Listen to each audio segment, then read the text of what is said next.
Hello guys, welcome to another episode of the E-commerce Lab by Ecomcy, the place of everything related to Amazon, FBA, Parallel, and e-commerce. My name is Vincenzo Toscano, your host, founder and CEO of Ecomcy, and today we bring you another special guest. Her name is Joie Roberts, and she's one of the managing partners at MC Insiders, which is one of the top communities in the Amazon space to basically help sellers to scale their business on Amazon.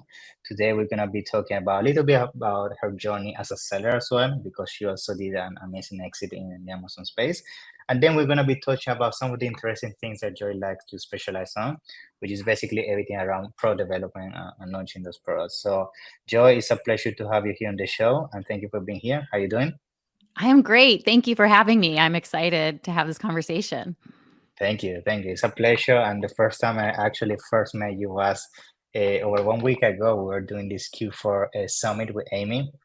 And to be honest, I was blown away by, the amount of content you were dropping there. And a lot of people were basically, sharing amazing feedback about your content. And after that, I thought to myself, I also have to have her on my podcast. And I've been following as well everything you guys have been doing at MC Insiders, and you're definitely making some good noise in the space with all the success stories. And it's definitely a pleasure to have you here because I also want to pick a little bit of your brain and see how we can drop some gold nuggets, as they call it, for the Amazon community. Now, before we jump into that, though, let's talk a little bit about Joy and how you got started into the Amazon space, because I know you have an interesting story. And it would be great that you can share with us your experience and how you got here. Yeah. Yes. Well, thank you.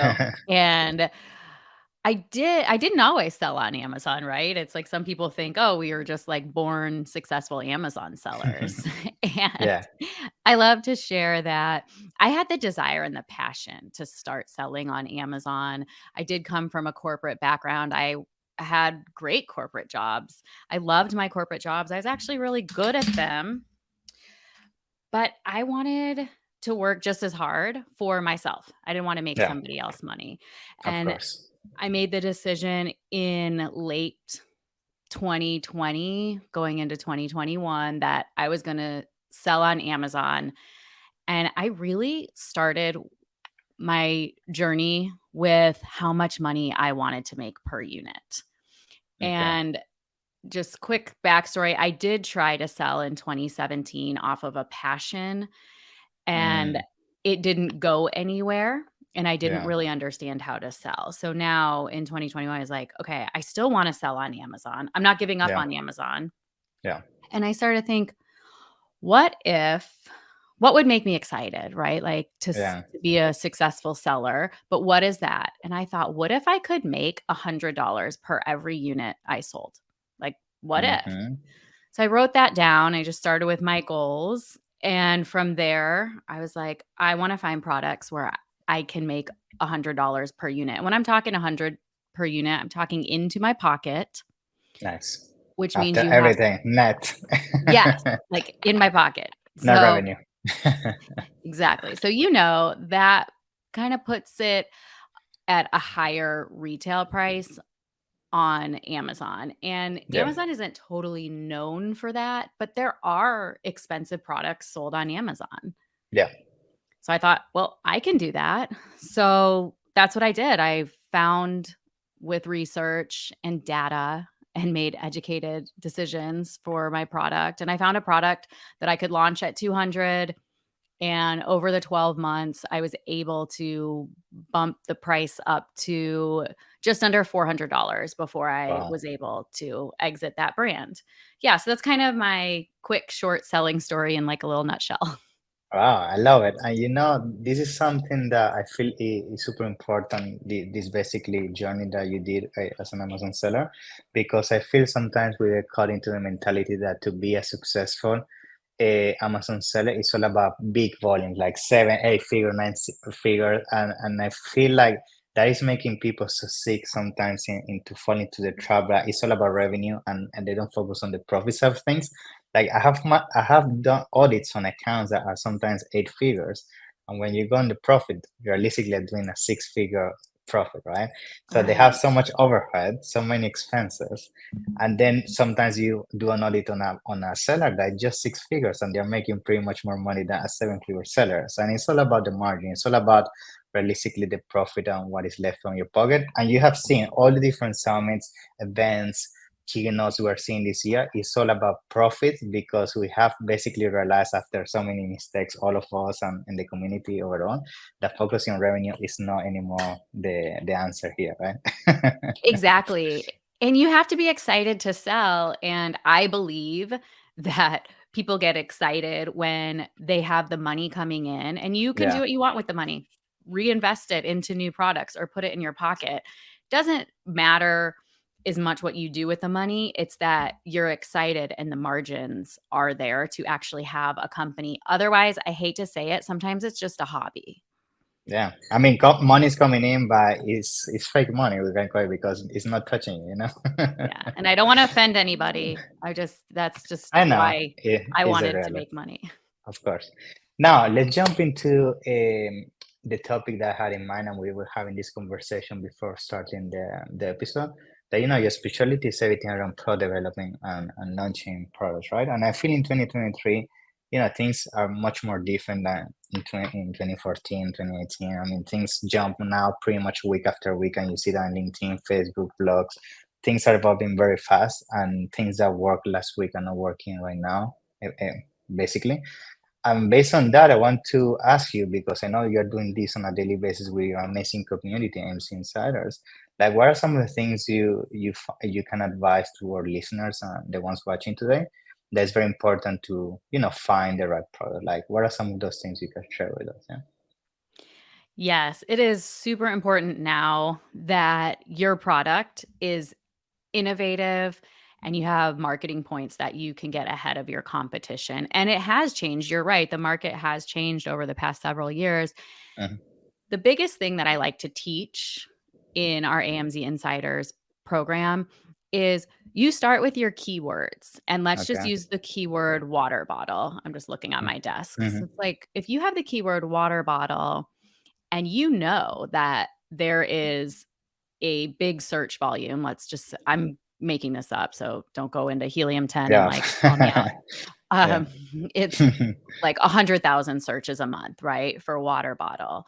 Okay, well, let's drill that down even further. So water bottle with time marker. Okay, so Hmm. now we're more in the $30,000-$40,000 range. Yeah. Well, there's a lot of water bottles with time markers. What are you gonna do to make yours innovative? So then we work from there. There's several ideas, right? I can just give you ideas. Well, we can make it rechargeable. You can have it light up. You can have motivational sayings, Yeah. right? You So can do a license deal with some huge Disney or something like that. Whatever. Yeah. yeah, great idea. Yeah. Exactly. Yeah. You can put squishmallows on them. I don't know. Opportunities are endless, but that is how you differentiate a product that is already selling. So you already know that people are buying it on Amazon specifically, because the best reason to launch products on Amazon is people are there to make purchases. They're shopping. So you want to show up when they're shopping, and you want your product to stand out and be cooler than everybody else's on page one. Yeah. Super important. I think, yeah, niching down is the key nowadays. I feel there's so much content out there that only focus on, yeah, find the product that has the most revenue, go to Alibaba, flip it, put a logo. And this is something that we know is not the game anymore.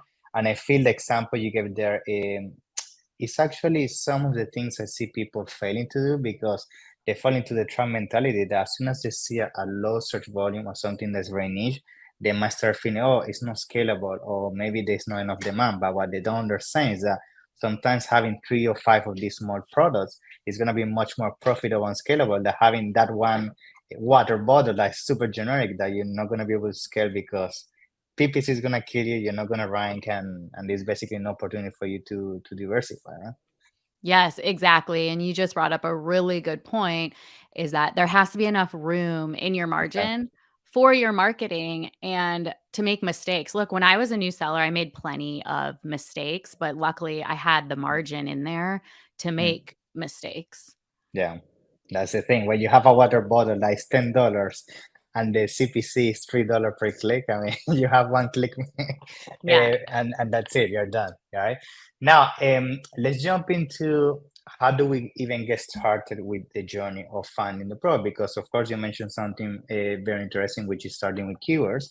But sometimes people have this paralysis analysis that they don't know if they should start with something that they are passionate about, or they have a hobby about, or they should just go to a store and maybe leave their imagination to walk around and call, ideas come to them and then start the research from them. Do you have some advice also around that? Because I know, of course, starting with keywords is a good tip as well, but some people, sometimes they come to me and they ask me, what if I want to do something around my passion? And that's something that you actually mentioned throughout your journey. Yeah. So it would be great that maybe you can give some insights about that. Yeah.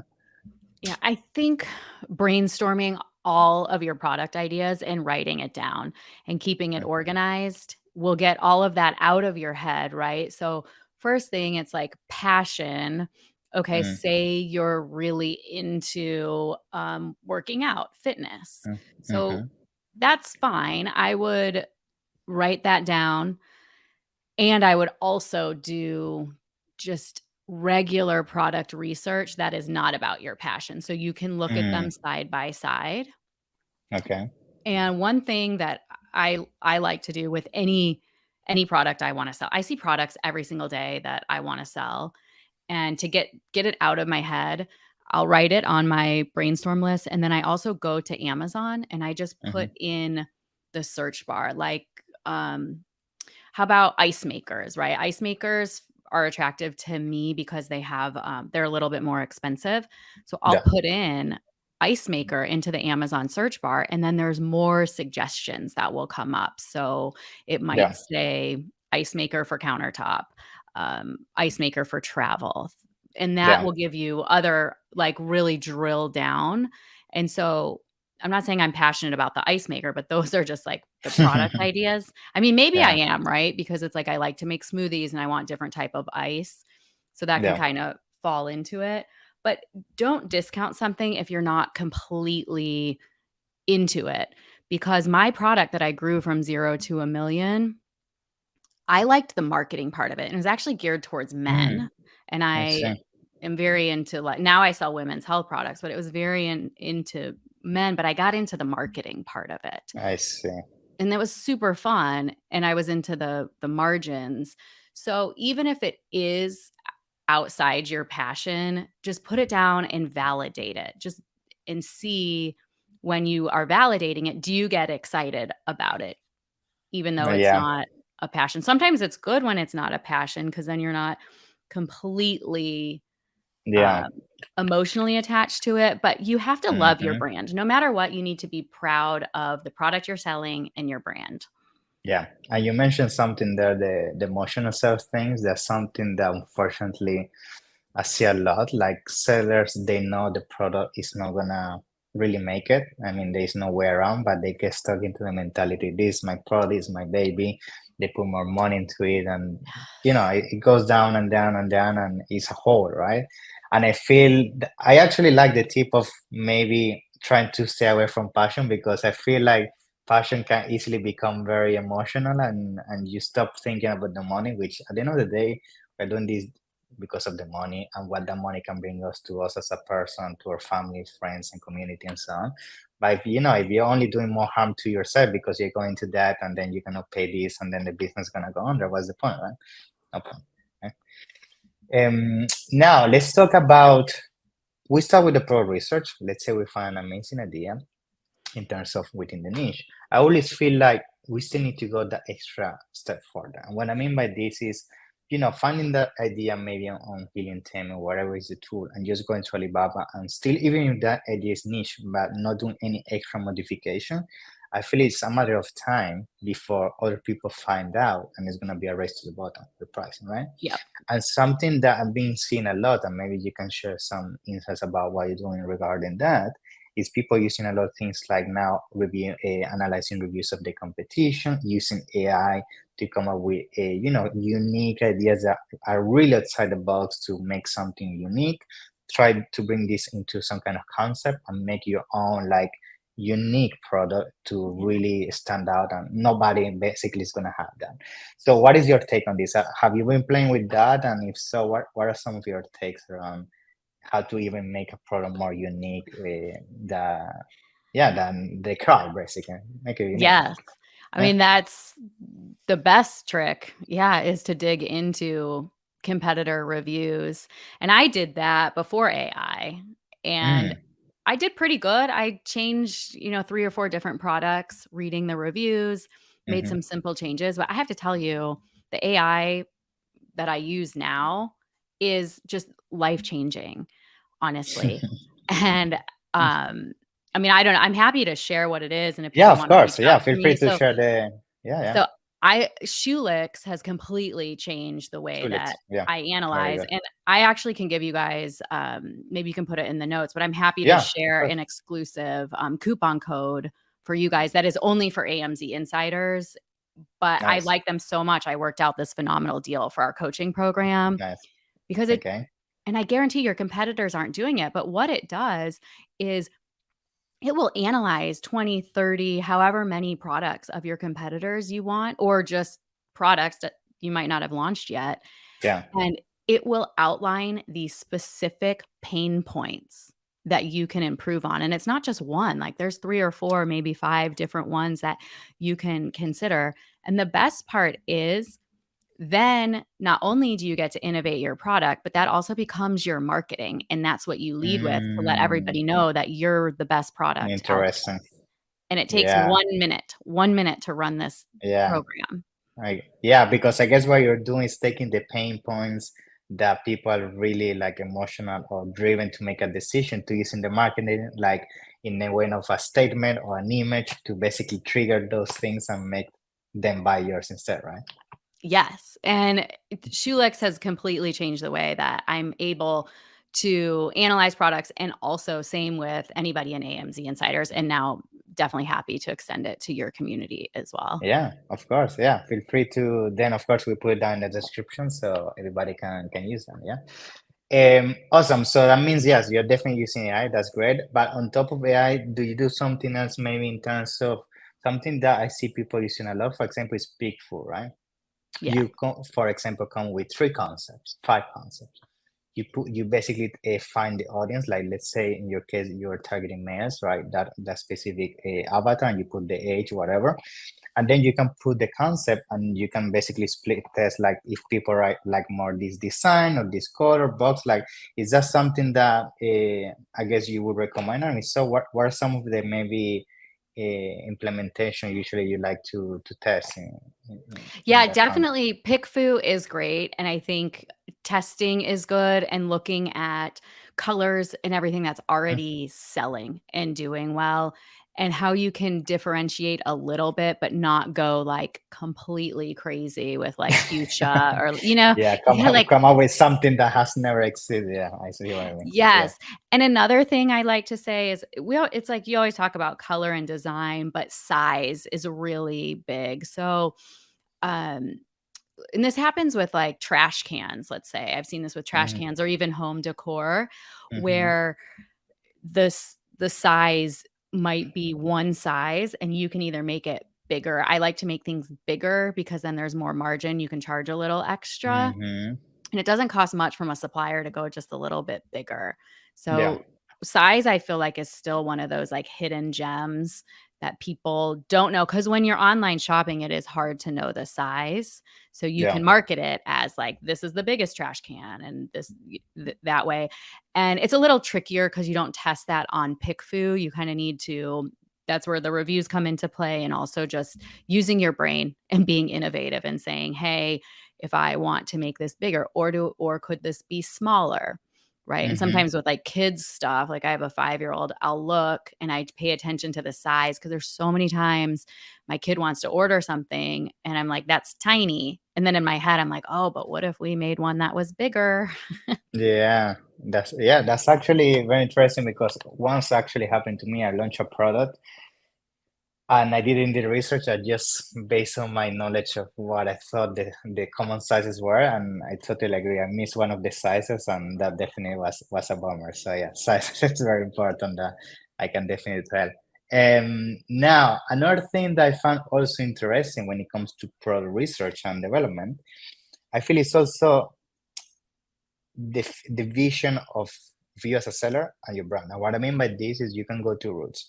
You can go and have basically sell anything that you find a margin and just go the route, sell multiple products that don't connect between each other, or go the route of finding a product that you know from that product can be the seed of a much bigger brand. It can create basically an ecosystem that they complement each other. Mhm. So basically what I want to go from here is that based on what you've been seeing in the space, and I'm pretty sure you're so familiar with everything that happened with aggregators, people exiting, Right. and people and all this panorama, what do you feel is realistically a better business decision? And I know this is also always gonna go down to personal reasons, but in the high level, is it better to focus on random pros that maybe are not gonna have a brand long term and ecosystem, or is it always better to focus on having that ecosystem and come up with maybe 5, 10 SKUs down the line? What is your take on that in product development? Yeah. I am all brand focused. Okay. And as somebody who's exited a brand, they really are looking for categories, brands that all fit together, Mm-hmm. and you don't wanna have something random in there. So if you're selling pets, you don't wanna have, like, a random, like, Supplement. yeah, supplement or baby outfit, because then at the end when your store, maybe at the beginning you're like, "Who cares? I'm making an extra $10,000 a month." Yeah. But then when you if you do wanna sell or somebody comes to you and wants to buy it, then you have to spend money on lawyers and backing that out It's and a mess. separating it because they don't Yeah. want your mess. So I say keep your account very clean as if you're going to sell it to somebody someday. And hey, if you want to sell in other categories, just open a new brand. Like ask Mm-hmm. Amazon, get permission to open another brand, explain to Amazon why you want another brand or get another account. Amazon will work with you if you have proven sales and you explain. But yeah, I'm not a huge fan of just put Yeah. everything in your store. Yeah, I wanted to hear your take because I know this always a mixed feelings conversation. So I wanted to hear what was your take on that. Now, talking about pro development, something that is also very important at the end of the day, I feel it's more than the product, it's the experience the product brings to the table, right? I'm the kind of person that usually when I launch a product, work with my clients, I also focus on the experience outside of the product itself. So it could be when it comes to the packaging, it could be with the extra maybe community they get as part of the product, extra perks, etc. And I'm sure maybe you have some tricks under your sleeve in terms of things that you like to do with your clients or listings. It could be like digital copy of something or you see what I mean? Like these extra things that can help you really stand up. I even saw the other day a phone app, a water bottle, talking about water bottle, that the way they differentiate, they create an app on the phone That's that awesome. connects with your Apple Watch and it reminds you when you need to drink water, right? So basically, it's more than a water bottle, it's a whole ecosystem. So talking about that, do you have some ideas maybe or insights or tips that you can share about tricks like that you can use for differentiation when it comes to launching the brand? Yeah. I mean, I think that's a home run. If you can create an app Yeah. and it's the ecosystem, but you're also able to connect with your customers every time they open your app. Like that to That's me, crazy. Yeah. yeah, is a home run. And then I think everything has shifted in 2023 and going into 2024 Mhm. of really pulling people into your photos and your brand story. Mhm. And Yeah. Amazon has given, if you're brand registered, you now have there's A+ content and then the A+ premium content, right? So Amazon is saying, "Hey, sellers, if you want to convert better and have more sales, you need to be using good photography and videos to pull everybody in." And I think that's a shift. User generated content is really good. Influencers content on Amazon and off of Amazon, I think is really important. And these are small things, not small things, but these are these are things that are given to you already that Amazon allows you to do. You don't have to pay Amazon for the premium Mhm. content. So it's like, take advantage of it because it will set you apart from your competition. And I will say, from when you're first launching any product or you're trying to get your store from 0 to a million, you do want to keep it pretty simple. I try not to Mm. make it very complicated. You do have a really strong listing, focus on your photos and your videos and your selling points. Make sure you understand the problem your product is solving and put that in your title with your keywords. Make sure that you're standing out against your competition on the page, and then do your Yeah. outside traffic. Add your outside Mm. traffic. I'm a huge fan of Pinterest, Google Mm. Ads, and everything that's visual out there you want to be using. So Pinterest is very visual, Instagram, Facebook, Nice. TikTok, all of that. Talking about Pinterest, that's something very interesting. Maybe just we can do a small diversion very quickly in there. Like, is there some, how would you advise, for example, people using Pinterest when it comes to this? Like, can you use some examples as well so people can get some tips as well? Yeah, Yeah. so you're already putting up beautiful photography on your Yeah. Amazon page and hopefully your A+ content. You want that on Pinterest. So create a business page, so your brand Okay. page on Pinterest. It's free. Put that up Mm-hmm. there. Put your pins on there of your product, and you can choose to run ads or not. Amazon, I will tell you, is running ads on their product. So if Mm. you go to Pinterest Okay. now, you do, I don't know, put Interesting. in like fridge organizers, like Amazon will come up with their pins. And if Amazon is Interesting. doing it, you want to be doing it. And Yeah, it's of course. it's free and it's simple. So yeah, get your pins up on Pinterest. If you can get them on other people's Pinterest boards, like influencers, that's even better, but you definitely want to have your pins out there. Wow. Yeah, especially because I'm thinking like, yeah, talking about influencers, you could get a couple of them and then you get traffic from different sources. I'm sure in terms of, how Amazon sees that, I guess you are seeing also results in terms of positioning and so on, right? Long Right. term. Good. Exactly. Very good. Now, so we can start concluding. I know we already talked about, where to start when it comes to finding a product, things to consider when it comes to how we can make this product unique, things that we should consider in terms of which direction, either go the brand side or random products pretty much. And we also touched a little bit about these tips in terms of external traffic. Is there anything else you feel like, so we can conclude today's episode around product development, that we should bring to the table, that you feel like I definitely need to touch on this so we can do the closing? Yeah.